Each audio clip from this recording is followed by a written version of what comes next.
नमस्कार. मराठी विश्व विथ कवितामध्ये तुमचे खूप खूप स्वागत आहे. आज आपण ऐकणार आहोत गरुड जन्माची कथा, जी लिहिलेली आहे सुधा मूर्ती यांनी आणि त्याचा अनुवाद केलेला आहे लीना सोहोनी यांनी. प्रथम कथा आहे ब्रह्मदेवाची चूक. ब्रह्मदेव हा संपूर्ण विश्वाचा, या चराचर सृष्टीचा निर्माता आहे. विष्णूच्या नाभीमधनं जे कमळ उगवतं त्यातून ब्रह्मदेव उत्पन्न झाला असं म्हणतात. एखादा मूर्तिकार जसा मूर्ती घडवतो, शिल्पकार जसा शिल्पाची निर्मिती करतो, त्याच कुशलतेनं ही संपूर्ण सृष्टी साकारण्याचं काम ब्रह्मदेव अवात्य करत असतो. आपण सर्व त्यांचीच बालके आहोत. खूप खूप वर्षापूर्वी मन्मथ किंवा कामदेव आणि त्याची पत्नी रती यांनी ब्रह्मदेवाची कठोर तपश्चर्या केली. त्यांना देवाकडनं एक आगळं वेगळं वरदान हवं होतं. त्यांना एक वैशिष्ट्यपूर्ण धनुष्य आणि बाण हवं होतं. अनेक दिवसांच्या कठोर तपश्चर्येला व उपास-तापासांना अखेर फळ आलं. एक दिवस स्वतः ब्रह्मदेव त्यांच्यासमोर प्रकट झाले. मन्मथ म्हणाला, देवा, मला एक धनुष्य बाण दे. या धनुष्याची प्रत्यता ओढून मी ज्या कुणावरती बाण सोडेन तो आपल्या निकट असलेल्या ज्या तत्काळ प्रेमात पडेल. ब्रह्मदेवानं त्याच्या त्या विनंतीचा क्षणभर विचार केला. हे वरदान देणं योग्यच होईल. त्यामुळे माणसं एकमेकांच्या प्रेमात पडतील, त्यांना संतती होईल. या पृथ्वी तलावरती मानवजातीचा विकास होण्यास त्याची मदतच होईल. परंतु जे निग्रही पृथ्वी तलावरती स्वभावाचे असतील किंवा परमार्थाच्या मार्गाने लागलेले असतील, त्यांच्यावर या धनुष्यातून सुटलेल्या बाणाचा काहीच परिणाम होणार नाही. तरीही मी याला हे वरदान देण्यास काहीच हरकत नाही. ब्रह्मदेवानं आपला उजवा हात वर करून तथास्तु असं म्हणून मन्मथाला तो वर दिला. मन्मय हर्षभरित झाला. इतक्यात उसापासून बनवलेलं धनुष्य आणि बाण असं त्याच्या हातात आलं.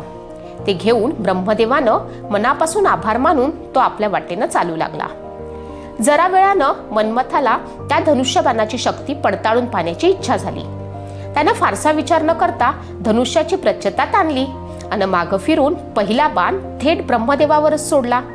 नेमका त्याच वेळी ब्रह्मदेव एक सुंदर स्त्री घडवत होता. त्यानं तिचं शतरूपा असं नामकरण देखील केलं होतं. शतरूपा म्हणजे 100 अतिसुंदरी शरीर सौष्ठवाची वैशिष्ट्य असलेली स्त्री. जगानं आजपर्यंत अशी सौंदर्यवती पाहिलीच नसेल, अशी होती ती स्त्री. ब्रह्मदेवानं आपली कलाकृती पूर्ण करून तिच्यात प्राण फुंकण्याचा अवकाश आणि मन्मथाच्या बाणाचा प्रभाव लगेच दिसण्यास सुरुवात झाली. ब्रह्मदेव मंत्रमुग्ध झाल्यासारखे एकटेक तिच्याकडे पाहत बसले. त्यांच्या त्या नजरेमुळे ती बावरली. आपलाच निर्माता हा असा वागेल अशी तर तिने कल्पना देखील केली नव्हती. त्यामुळे ती त्याच्यापासून जरा दूर होऊन उजवीकडे वळली. पण ब्रह्मदेवाची नजर तिच्यावर जी काही खेळलेली होती ती हटेना. त्याची नजर जणू तिचा पाठलाग करू लागली. अचानक त्यांच्या उजव्या बाजूला एक मस्तक उगवलं. ते स्वतः सुद्धा त्यामुळे आश्चर्यचकित झाले. त्यामुळे शतरूपा अधिकच घाबरली. ती आता डावीकडे पळाली. पण मग देवाच्या डाव्या बाजूला अजून एक मस्तक उगवलं. शतरूपा आपल्या ब्रह्मदेवाच्या पाठीमागे जाऊन लपली. आश्चर्याची गोष्ट म्हणजे त्या बाजूला सुद्धा एक मस्तक निर्माण झालं. आता ब्रह्मदेवाला चहूबाजूनं निरीक्षण करण्यासाठी 4 मस्तके होती, पूर्व, पश्चिम, उत्तर, दक्षिण.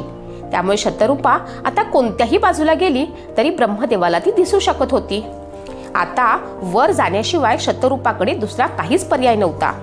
तिच्या दुर्दैवानं ब्रह्मदेवावरती त्याचा काहीही परिणाम झाला नाही. त्याच्या मूळ मस्तकावर आकाशाच्या दिशेनं आणखी एक मस्तक उगवलं. अशा रीतीनं शतरूपा सतत ब्रह्मदेवाच्या नजरेत टप्प्यात राहिली. शंकर दुरून हे सर्व काही पाहत होते. आता मात्र त्यांच्या रागाला काही पारावर राहिला नाही. आता मलाच त्या गरीब बिचाऱ्या मुलीची सुटका करण्यासाठी काहीतरी केलं पाहिजे, त्यांनी विचार केला. ब्रह्मदेव तर या शतरूपाचा निर्माता आहे. त्यानं तिच्या प्रेमात पडणं मुळीच योग्य नाही. मग शंकरानं आपली त्रिशूल घेऊन आकाशाच्या रोखलेलं ब्रह्मदेवाचं मस्तक एका प्रहरात कापून टाकलं. इथून पुढे फक्त ही 4च मस्तकं राहतील आणि लोक तुझी उपासना केवळ एका स्थानावरच करतील. शंकरानं ब्रह्मदेवाचं 5वं मस्तक कापून वेगळं केल्यानंतर त्याला ही गोष्ट समजली की जे काही घडलं होतं त्यात ब्रह्मदेवाची काहीच चूक नव्हती. हा सगळा त्या मन्मथाच्या बाणाचा परिणाम होता. मग शंकराने त्याला एक उशाप दिला. ब्रह्मदेवा, लोक माझी आणि विष्णूची जशी स्वतंत्रपणे उपासना करतात तशीच जरी त्यांनी तुझी उपासना केली नाही तरी त्रिमूर्तीच्या म्हणजे दत्ताच्या स्वरूपामध्ये लोक नेहमी तुझी आराधना करतील. अर्थात शंकरानं पुढचा मागचा विचार न करता ब्रह्मदेवाला शिक्षा दिली होती. म्हणजे शंकराच्या हातून हे एक पातकच घडलं होतं. त्याचा परिणाम म्हणून तो संन्यासी होऊन भ्रमण करू लागला.